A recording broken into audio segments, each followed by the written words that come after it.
Hey everyone, welcome back to Mathematical Statistics. This will be lecture 10 of the course, and in this section we want to continue on with our discussion of the properties of estimators by looking at the concept of consistency. So let's jump into it. We'll call this section 2.2, consistency.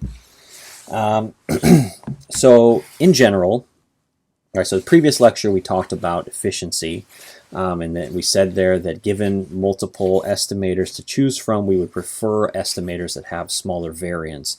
We called that idea an estimator having relatively smaller variance as being relatively more efficient. So that was the idea in the previous section. Choose an estimator with less variance. The second concept is the notion of consistency. So in a nutshell, consistency is a very simple concept. In general, we like estimators that get better and better as the size of our sample grows. Okay, that's the main idea. We like estimators that get better as our sample grows. Okay, and what do we mean by better? Well, what we mean is that in general we want theta hat to go to theta. We want the parameter estimate to tend towards the parameter as n gets larger, right? So we want theta hat to tend towards theta as n tends towards infinity, or I guess you could say as n tends towards the population size, whatever makes more sense. But in general, as n gets bigger, the bigger your sample, the closer your parameter will be to, or the closer your parameter estimate will be to your parameter. This is the idea of consistency. This is the basic idea.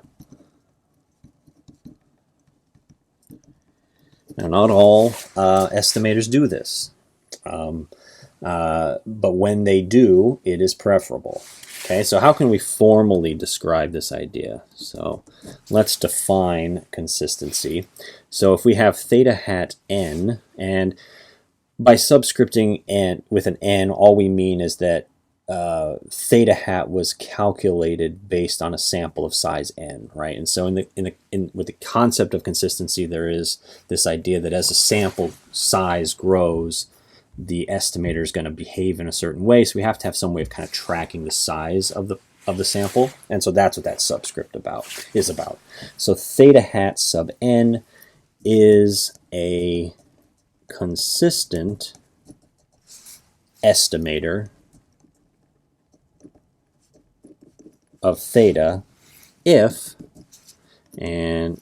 for any epsilon greater than 0, the probability that theta hat n minus theta, that's the distance between the estimator and the parameter, is less than epsilon. So the probability that the distance between the estimator and the parameter is less than an arbitrary value. So we want that probability as the limit, as n goes to infinity, we want that probability to tend towards 1. Okay, this is the definition. This is one of the definitions of a consistent estimator. Right, so let's think of this. Let's break this down. Try to make it simple here, because it is a fairly simple idea, but it can get a little murky. So as n gets larger, the probability that the distance, right? This is all this is.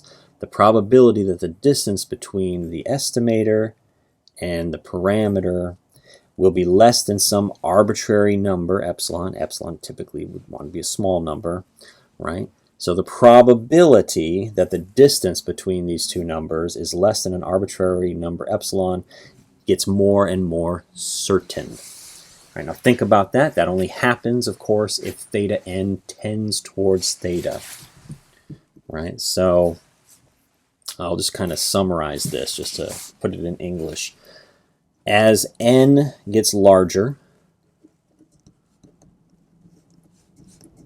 the probability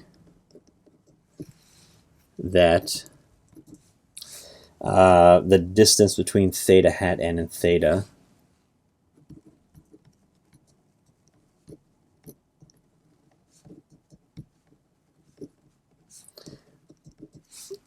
will be less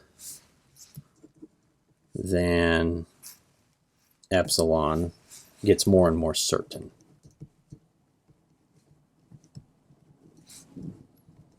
All right, so it's a fairly straightforward idea, right? And I mean, it's intuitive if you imagine that, yeah, if you have a very small sample, theta hat n and theta might be kind of far apart.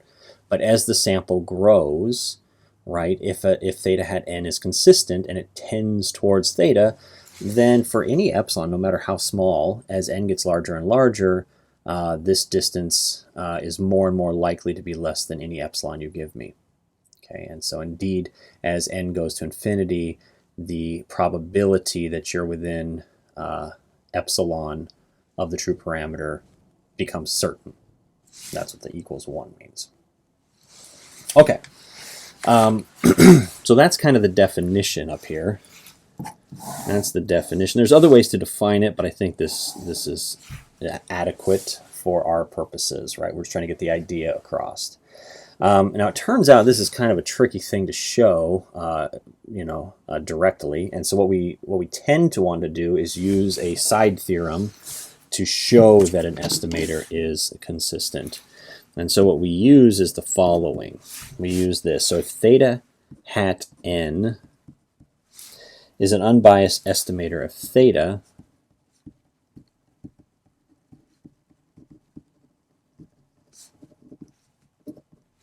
okay, then it is consistent if, now this is the easy thing to show, the limit as n goes to infinity of the variance of theta hat n is equal to 0. All right, so if the variance gets smaller and smaller as n gets larger and larger, to the point where the variance vanishes as n becomes equivalent to the population, then the estimator is said to be consistent. That makes sense also, right? Of course, if you think about this, you're getting closer and closer to theta, so of course your variance is shrinking, and that's all this is saying, is your variance is indeed shrinking as your sample size grows. All right, so very straightforward. Very straightforward idea. Let's do a few examples.